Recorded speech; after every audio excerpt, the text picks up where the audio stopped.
It's your girl, Ms. Mofilla, and you already know we are back inside the maze with another dose of the Critical Breakdown.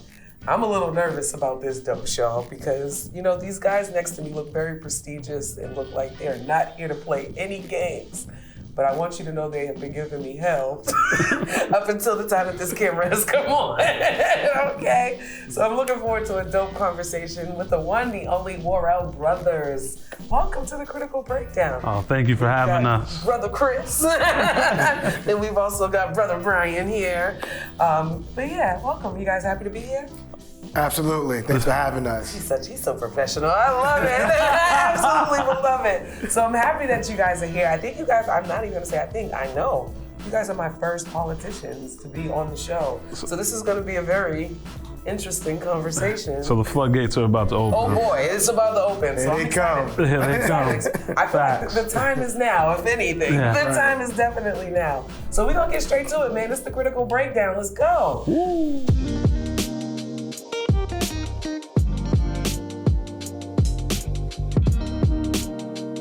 All right, so I don't have to give you guys a disclaimer because Chris, although you said you had some bars that you was gonna recite, we're not breaking down the lyrics. But what we are gonna break down, and I feel it's really important for our audience and my viewers to understand, is the importance of local versus, oh gosh, regional, all the different levels of politics and understanding it. And I mean, we only have so much time, but we gotta find a way to break it down. Yeah. So you want to start on the lower scale? Well, before we do that, I want y'all to tell us about yourselves, right? So I could run your resumes for you, but if you each could take a moment to, if you give us that little LinkedIn snapshot of who you guys are. Okay. Again, like Mo said, Chris Worrell, State Representative of the 5th Suffolk District. I am a son, a brother, a father, and a child of God. I know. Oh, that's right. You can tell he did radio before, can't you? Can't you? And Brian? Brian Worrell, lifelong Bostonian, Yes. from Dorchester, USA. Okay. My parents are from the islands of Jamaica and Barbados. Went to Northeastern University, MECO student. You know, now I'm a city councilor representing the blackest, most beautiful, most talented part of the city of Boston, which is Dorchester, Mattapan, Jamaica Plain, and Rosendale as your city councilor. Period. Hold on, I gotta go back. Oh no, I gotta circle that back. No. I forgot a couple. All right, let's get this one started. Chris Worrell, State Representative of the 5th Suffolk District. I am a father, a son, a husband, a brother, and a child of God. Oh, he had to add the brother. Yeah. Okay. That's Brother Chris. That's everybody's brother. That's everybody's brother. Listen, and I can attest to their Bostonianisms. You see how I made up that word? You love that, right? Yeah. That Bostonianism, because we grew up on the same street. Okay? Shout out to Hewan Street. And really quickly, I want to tap in, before we get into the politics, let's tap into Hewan Street real quick, right? August 17th. Yeah, it's the 53rd. But even before that, I remember when Mo's brothers, I used to walk across the street. They used to live across the street from Asa and them. So Asa used to have a little sister I used to pick on.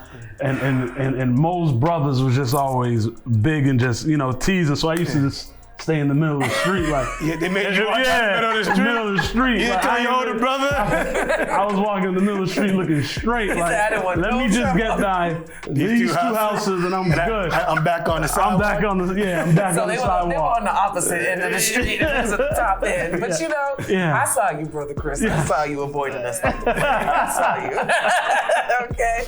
But what I love about that is the neighborhood itself, right? I always say my street is the suburbs in the midst of the hood. That's what I call it. True. And I feel like Hewan Street speaks to the testament of a neighborhood of homeowners, right? Yeah. Speaking of that, what's it, the 53rd annual? 52nd. 52nd. The longest running. The longest running block party in the history of Boston. Period. Yeah. Okay? Yeah. So I feel that speaks volumes to the culture that Hewan Street is, and it produces greatness, clearly. We're here. And that's what one of the things I ran on is if every street in the city of Boston could be a Hewan Street, where we have 99% home ownership. One of the houses they owned, they had a divorce and they left, and that's the 1%. But Black home ownership, that's what it is. That's what Hewan Street is. Absolutely it is, and it makes the difference. It really does. And it's generational wealth, because you have generations of families. I know when we got there 30 years ago, there was, mom and dads passed away. Now their sons are taking over. Absolutely. And it's just generational wealth building within the city of Boston. Yeah, absolutely. So hold on to your properties and pass them down, please. Absolutely. Gentrification is very real, specifically in that area. So it's really important for us to hold on to those family homes as much as you can. I'm definitely a testament to that. Okay, I'm still in that family home, all right? Now let's just move on to a little bit about you guys' role specifically in politics. I think people don't understand. We always hear when it's time for the presidential election, right? But we don't hear about our city councilors or our, forgive me, I don't want to get his title wrong. State reps. State rep, thank you. Or our state reps. Yeah.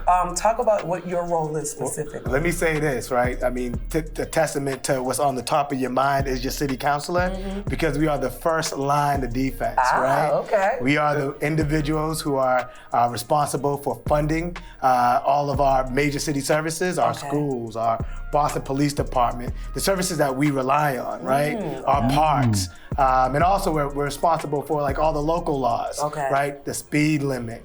Are you responsible for these speed bumps going on? These speed bumps, exactly, the speed bumps, right? Those are the things that we're pushing for to make sure that your everyday experience living in the city of Boston is a good one. We want to increase the quality of life. We want to make public education better, and we also want to make home ownership more affordable. So those are the things that we're focused on the city council. All right, and the things that we're focused on in the state. Yes, sir.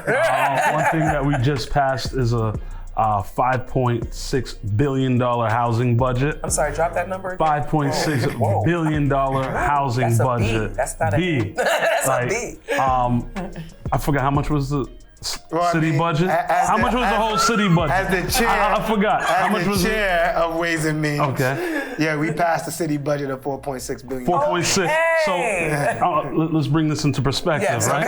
Okay. So the whole city of Boston passed a budget of $4.6 billion. Right. We passed a budget just on housing alone for $5.6 billion. And this is what it did. It gives opportunity for first-time home buyers. We see a lot of all these apartment buildings that ran down. You get an opportunity to revitalize them, and tapping into the solar aspect of it, trying to make solar for affordable housing. And one of the first places that we've seen solar affordable housing is in my district, the 5th Suffolk District. Dope. That's dope. I feel that. Man. I'm like, am I getting crossfire? like in my job, since the councilor talked about his job, my job is to constituent services, where I deal with any and everything from any state agency that you're dealing with. A lot of my calls from my district is about unemployment. We deal with DYS custody. We deal with all that stuff, and also passing laws for the whole Massachusetts. Wow, okay. So we're not just Boston based. Like when we pass laws, the people in the Berkshires, the people in Worcester and Springfield feel what we're doing in State House. I just want to know, why do you look at your brother like that? I don't know. I just want to let him know. I just want to let him know. It's because the whole state looks to the city of Boston. No, because ain't no Massachusetts without Boston. Exactly. Mo. And also, I'm not in this. we let me look at you. We allocate money.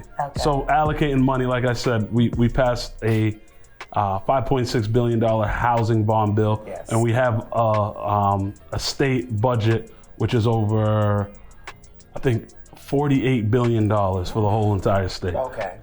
So it's real over here. All right. 10 times the amount what the city's doing, but I still love my council. No, and there's kudos to our state representatives, because we can't do a lot of things without them. One of the things that makes this duo work so well is our liquor license bill. Yes. We put out a legislation that started on the city council that we then passed unanimously to the State House. Then they passed it to us to do the again. Yes, and then yes. That's the beautiful thing about it. But the other thing about city council, that we have committees, right? There's a bunch of committees on the city council ranging from small business to government operations to ways and means. And one of the responsibilities I have on the city council is being the chair of Ways and Means. And Ways and Means is the budget for the city. So I have the responsibility of, bringing the budget, the $4.6 billion to the people of Boston and making sure that we are increasing that budget to fit our needs. So some of the things that we did in that cycle was increase more money to home ownership. Okay. We increased more money to right to counsel. That's awesome. We increased more money for community safety. We increased more money for college preparedness for the Bostonians to make sure that we're driving outcomes and eliminating disparities. Awesome. That is great. I feel like I just signed up for it, and I didn't even know it. So Mo, one thing that we do when we pass laws. Can she ask the question? No, I'm here for it. Go ahead. I'm here for it. One thing that we, when we pass laws is, I don't know. This is the easiest job ever. I don't know if you heard about the Walgreens are closing throughout. Yes, the one on Warren Street. Yeah, and there was one in Nubian Square. Yes. So what my office did was we created a bill for pharmacy deserts. It's actually now having a study on where pharmacy desert looks like in the state of Massachusetts, knowing that Walgreens are closing in predominantly Black and brown neighborhoods. So after we create this study, we have in the bill, we talk about what any drugstore needs to do when they're closing. So 60-day notification to the city councilors and the mayor and their state representatives, state rep and senators, letting the community know. And within the first 15 days of that 60 days, having a community process. So having a community town hall, letting community know that we're closing. This is the bill that's going to affect the whole state of Massachusetts. that came out of the Fish Suffolk from hearing the advocates speak about that Walgreens closing, because that Walgreens within my district, I represent 47,000, and that Walgreens served 3,897 people in my community, and that's just mine. And that's just in my community. And we hear the outpour of, it can't happen again. Because when the big pharmaceutical companies came, big drugstores came, the mom and pop independent drugstores was out. Absolutely. Now they're out, they're not coming back. And the only option you're giving us, you just gotten rid of it. Exactly. Yeah, that's out of So that's what we do on the state level. Okay, all right. We're gonna stop the city-state debate that's going on right now. But no, I would like for you guys to speak a little bit more about, because growing up in Boston, born and raised here, I just recently had a post that went a little viral where, we hear the cliche about Boston being racist or there's no Black people in Boston. I feel like when we're being front row and front and center to everything that's happening here, we're seeing more faces that look like us that's actually making decisions for our city and state. Talk to your experience noticing that progression with Boston specifically, or Massachusetts. I don't want You said Boston specifically. I'm saying Boston first, and then we're going to take it to Massachusetts. Okay, go ahead. There we go. I guess, we've heard it growing up.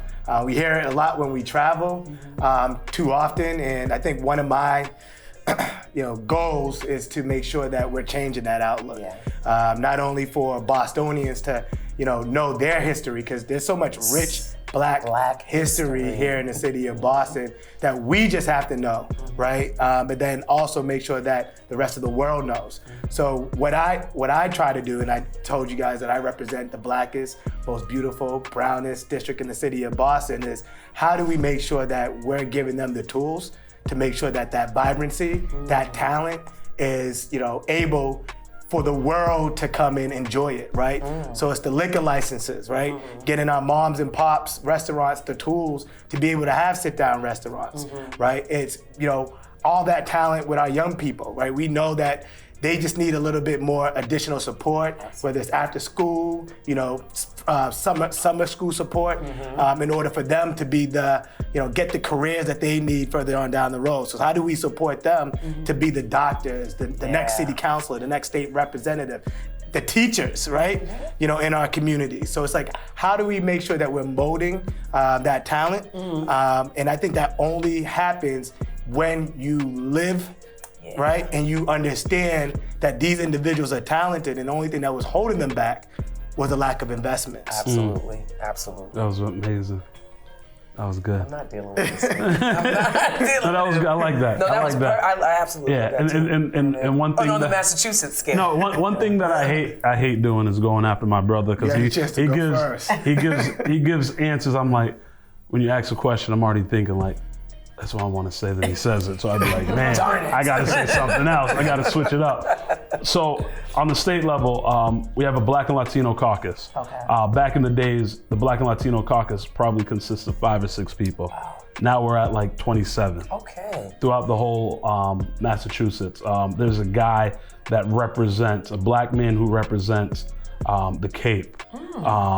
There's a Black man that represents Springfield, of course, and there's a lot of there's a Hispanic Latinx woman who represents Chicopee. So it's representation that looks like us in certain areas, and I'm very proud of that. Very proud of the Massachusetts Black and Latino caucus. Because honestly, just as well as people from out of state will say that about Boston, people from Boston say that about other cities outside of Boston. So to hear that, like, we're still represented even on the outskirts. Okay, Massachusetts, what y'all came to do. And everything my brother said, plus. One project that we did together, we do work together, even though we do. Because I can't tell. We did 200 Black Women Lead, where if you go down Blue Hill Ave right now, you see faces of Black women. So that was y'all's project? Yes. Okay. Yeah, that's dope. So one thing, I'm a firm believer. I used to work at Massachusetts Historical Society, and there's a guy named Peter Drummy. He always used to tell me, I said, Peter, why do you like history? He said, the reason why I like history is because you got to know where you came from to know where you're going. So just those 200 Black women on Blue Hill Ave going straight down, and having my daughters, my wife, my niece, and so on, looking at these Black women, either being like, that's my neighbor, I know that person, or I read about that person, and seeing, doing the research and seeing the history on how they made a change in the city of Boston. We didn't have it up for the NAACP, but we did have a walk, and we're continuing to educate of the great history and the great rich history we have here in Boston. And we have a second cohort going up in May, and we're very excited about it. I can tell you, as a Black girl growing up to be a Black woman in Boston, there's nothing more empowering than going down that Blue Hill Ave and seeing so many beautiful faces of people who look like me, Black and brown girls, women. And like you said, I can say, that's my neighbor, I know her, or I could just be inspired just from seeing her up there. Absolutely. And some of the stories alone, like I got the opportunity, we did a breakfast at the State House, and some of the stories that you hear on, like, it's a different time, but we're still fighting for the same thing. Talk about and just talking to those women, it gives me chills even thinking about it right now. And one thing that I want to add to this conversation is, I truly believe like democracy and government just needs to be working for marginalized, disadvantaged, or communities that have been historically left out of the conversation. And what I introduced today was a ordinance called RISE, which stands for Reshaping Inequities Through Systemic Empowerment. And it's being intentional and targeted at making government look at every policy and investment that they put forward through an equity lens, right? So prior to the policy going into effect, let's see how this is gonna impact, marginalized, disadvantaged communities. Before putting it in effect and then doing a study afterward and see, oh, this led to Black displacement. Oh, this led to poor educational outcomes, right? We need to be doing more of that analysis and that equity analysis on the front end, but also having those conversations on how this is going to impact our communities with those decision makers. And then on top of that, what this policy does, it pushes the city to mandate equity training for all chiefs of departments. I'm gonna dumb this down just a little bit for my audience viewers who might not understand what's going on right now. I wanna make it very clear. For those people who sit at home and wonder, what are we voting for? Our votes don't count. Voting is very important to put people like these people in place. People that get it, people that have the same mission that you have. This is why voting is important, okay? Just in case you didn't catch that. And one thing that we heard is... Excuse me, as I choke and die, excuse me. One thing that we heard when we were at the door, because every election you got to be on the doors, knocking on the doors, mustering up votes. Is you guys only come around when it's time to vote. You guys are never for our community, never here. So one thing that we did was open up the first ever state and city district office right on Erie Street, right next to Vaughn's Fish and Chips. Shout out to Vaughn's Fish and Chips, the best fish sandwich in the city of Boston. And also shout out to Island Style, the best soup on Mondays and Sundays in the city. I got a whole lot of good stuff. Don't get me in. They got some good food. So, and we're open Monday through Friday, 12 to 6. And it's not pushing the papers when you go there. If it's a city problem, we can handle it. If it's a state problem, you can handle it. Because we've seen, historically, if you go to a state rep with a city problem, they're like, you got to go to your city councilor. Not my problem. And if you go to a city councilor with a state problem, you got to go to your state rep. But when you walk in that door, we are connecting with resources and figuring out problems. That door keeps on swinging, continues to swing. 5 Erie Street. Absolutely. If you have any issues or any problems, state or city, talking to you, 5 Erie Street. And I want to add to that too, is that it's not just any problems or whatever you're experiencing. Yeah. Like if you've got ideas, Absolutely. right? We're looking for policy collaborators, right? If there's and I know the rep could talk to this, a young man was working with him on a piece of legislation. That So one of my first phone calls, this is crazy. I get sworn in, I think it was January 3rd. January 4th, they give me an office. Sit down. It wasn't an office, it was a bullpen. I sit down, and the first phone call was a guy who just got out of jail. And the first mail he got was a mail from child support. He had, I think it was like 16 kids, and he's been locked up for like 30 years. That's crazy. So just imagine how much money that's been. Yeah, he was like, rep, they told me you're my rep. I was like, I don't even know what I'm doing. Like, I'm just trying. I just got here. Like, I'm looking for the pen to take your note, your name and number. He was like, he owed north of $500,000 on these kids. And he was like, I can't get a license. I can't do anything because of this. We open up the district office, another man comes in and talks about his child support issues, and it's just been a trend. And with that trend, people just coming in, I was like, it's time to make some policy that can affect the whole entire, say it with me, state. So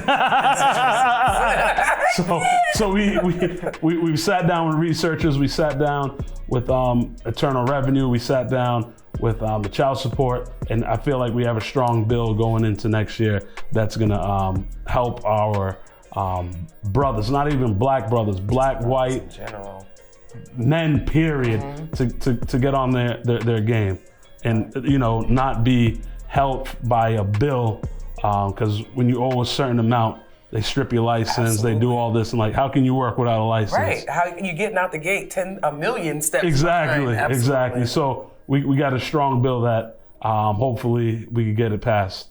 Dope. Yeah, no, and that just speaks to, for like every issue that we're going through, the community has a solution.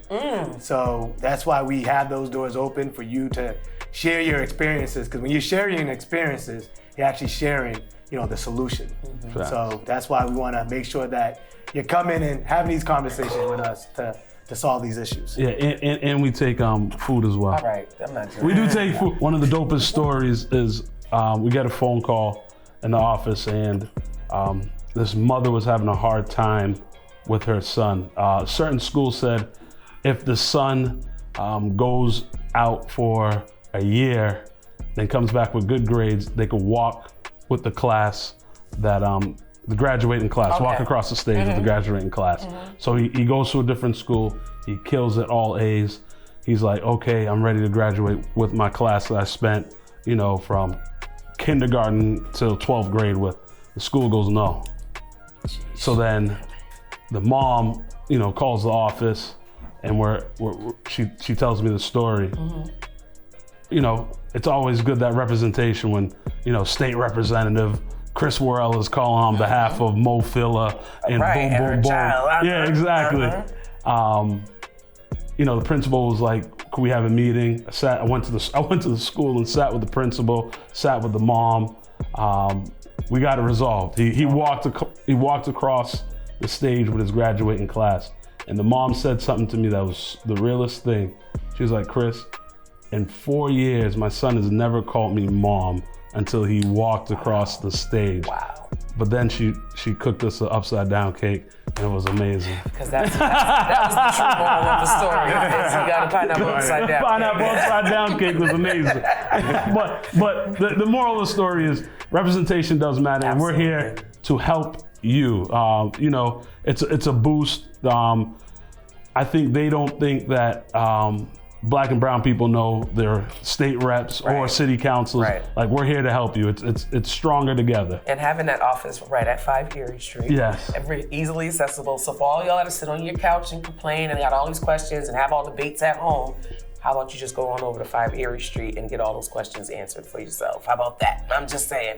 Now, I'd like to switch gears just a little bit, because I'd be remiss with the area of time that we are in right now to not talk to y'all about this presidential election that's coming up now. All right? So we cut the camera. Cut it off. Of course, I'm not going to go as deep as who are you endorsing? I'm never going to go that deep. Kamala, I came out. He was going to get straight to it, all right?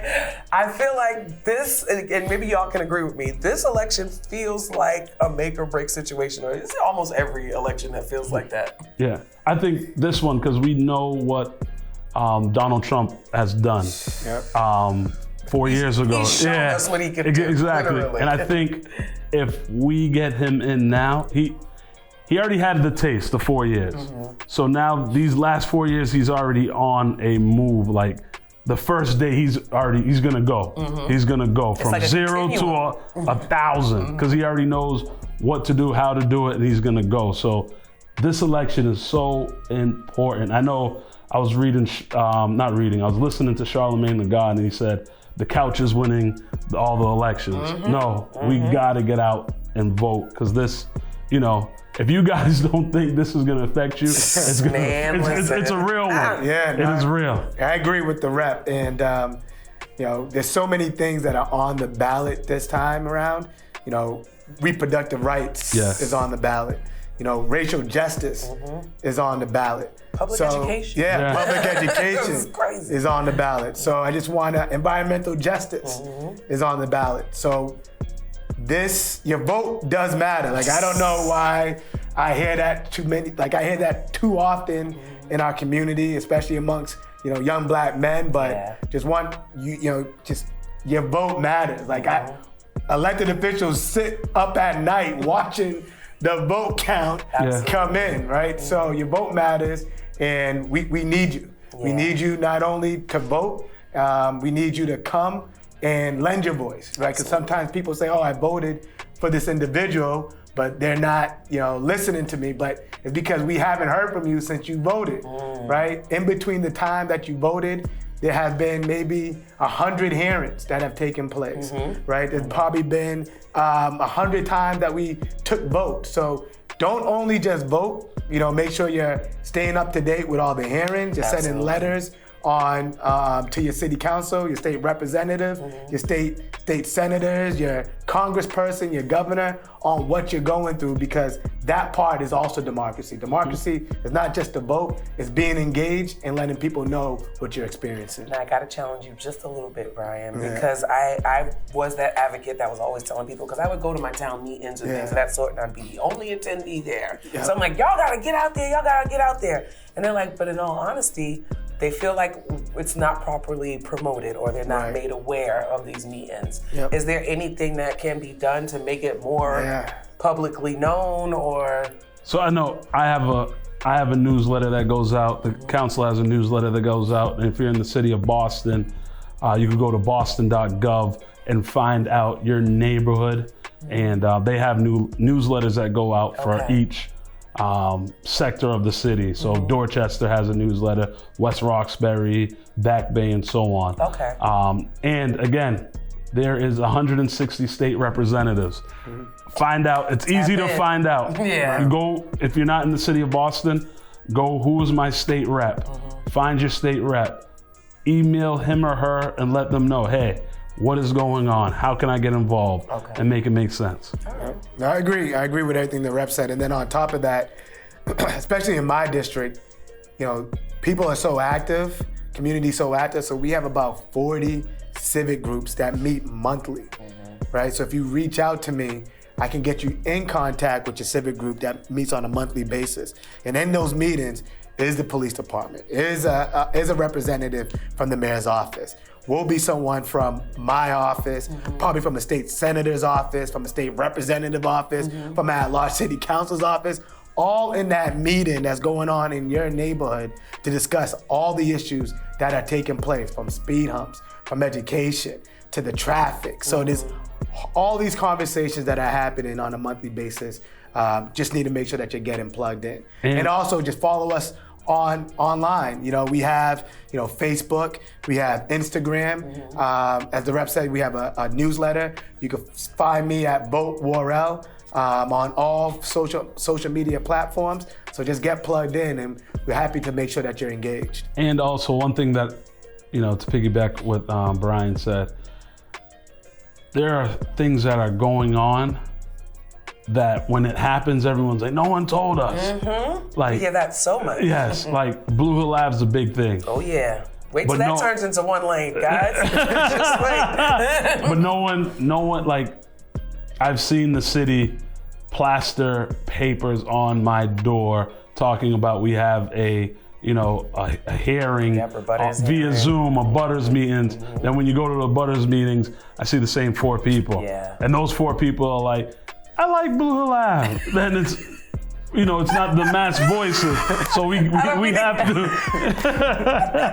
You didn't like my voice? No, it was the impersonation that I like Blue Hill Lab. So we got to get more civically engaged, and even you was childish for that. You did not have to do that. We got to get more civically engaged and make sure our voices are being heard, because things are happening in our neighborhoods that we don't feel like we have a voice for to either stop it, or we even think it's already fixed, they're already gonna do it. No, they have to hear from community before doing anything. Listen, I can attest to that. I was one of the members of my Butters a Butters hearing. I don't know how to say it right, but it was a person trying to get a liquor license in the neighborhood that's already congested. We shut that down. Yeah, we shut that down. We wasn't having that. You know what I'm saying? Listen, community came together. We shut that down. Like, absolutely not. So I was able to see just how my voice made a difference. Like, they were literally in the final stages of about to either approve or deny, but they had to have that meeting, and everybody in that meeting was like, oh, hell no, and it didn't happen. And even if you look at Blue Hill Lab, they've been trying to do it for 12 years, but community has always been stopping it. But now, we got to have that community back again. Bring it back. To voice their opinions. I always go off the fact of, I'm gonna always be on the side of community. Absolutely. But I gotta hear from community. If I'm not hearing from community, that means, Absolutely. I get what you mean. Yeah. And I want to just add this, something that I've heard Congresswoman Presley say often is, organized power is real power, right? So the more we organize, the more we show up, like that is the power, right? To move anything in the city of Boston or here on any legislation, any which way. So organized power is real power. We just need to organize and show up. Listen, I feel like I could just pick at y'all's brains all night long so that everybody can have the necessary we're about to get you information that they 100,000 views right now. Absolutely. We're going viral. No. Shout out to Tay. I'm not dealing with this man. I'm not dealing with this man. So you did Shout out to Danny. I know that's right. Let's shout out all the people behind the camera today. Let's do it. Let's do it. Shout out Figs too. Yeah. Can't leave Figs out. Exactly. Now. Shout out to Figs. It's always important to shout out the people behind the scenes. Absolutely. Yeah. It doesn't work without the people behind the scenes. Exactly. And I appreciate y'all for being the people in front and behind the scenes, making things work for the city and for the state. Yes. Lord knows we got to make sure we differentiate with these two, okay? Now, you already told us, but I'm going to make you do it again. But if you could tell us, Chris, if anybody's looking for our state representative, Yes. Chris Worrell. State mostly all platforms is Bro, BRO Chris, the number 4 Boston. So Bro Chris 4 Boston. And in case you don't know, he was Bro Chris from 88.5 Big City. Yes, yes, same Bro Chris. Same one. Same one. Same one. And let everybody know. You can find me on all social media platforms. I'm also now on TikTok as well. Okay. Yep. You got the hip dance now? Not yet. We Okay. ain't started doing the dances yet. We're gonna get there. But it's Vote Worrell. Vote, V-O-T-E, Worrell, W-O-R-R-E-L-L, on all social media platforms. And also, shameless plug, 5 Erie Street. Come in and we got a lot of things going on. We're doing our 4th annual turkey. Giveaway? Yeah. Okay. Yeah, so last year we gave about 2,000 turkeys away through community. We're gonna double it to give turkeys and a hearty meal to our community. So, stop by, dates are to come. We'll definitely share it with you, Mo. Absolutely, I need my turkey. What's up? Yeah. I need my turkey. But no, I want to make sure I give you guys flowers while I have you on camera. I tell you this when I see you guys. I'm incredibly proud of you guys, watching you grow up, for the young boys in Dorchester on Hewan Street, to really being in this community and making a change for us. Thank you, and I appreciate you guys. And I'm really from He's really Dorchester. from here. I walk my dog. Yeah. I see Mo walking her dog too. No, I'm gonna tell y'all how this man stopped and yelled at me while I was trying to put my trash away just a couple days ago, okay? I'm in full-on bonnet and nightgown, and I hear the horn, I can't even say it, horn honk. And it's this man, when I'm gonna get my interview, Miss Mo Phillip? As I'm putting my trash out in my bonnet and my nightgown, thank you. Yeah. He's really from the neighborhood. I'm really from. We from here for real. Literally. Yeah. Mom and dad still live around the way. Shout out to the Worrells, man. That's always gonna be family. Yes. Now listen, like I said, I could talk to y'all all day, but we gotta get up Inside the maze. Yes, we are inside the maze. not We are getting inside the maze with Mo Phillip. I can't even end my show. I don't know You what to do already with know. these two. You gonna end my show for me, Chris? Yeah, we are inside the maze. Mo Phillip, Council Worrell, State Rep Worrell. We out. Shout outs first. Oh, we gotta do the shout outs on my phone. Make sure you like, follow, and subscribe. Make sure you like, follow, and subscribe. Inside the maze. We out. All right, let me do it for real now. Now listen, if you're looking for me, follow me on everything, Ms. Mo Philla. Also make sure you follow my website, MsMoPhilla.com, so you can keep track of what I'm doing. But then when you get done over there, get on over to Inside the Maze, man. Make sure you like, follow, and subscribe. Hit that little notification bell that's down at the bottom so you can keep track of all the good stuff and all the other politicians that's about to run through here. They You about to understand call. me? They about to open. Floodgates are open, man. Mo Phillip about to do some policy work. Okay. Put me on the policy next debate. questions up. Put me on the next debate, okay? It's the Critical Breakdown, man. Ms. Mo Phillip, the Worrell Brothers. Thank you guys for showing up, man. Peace out.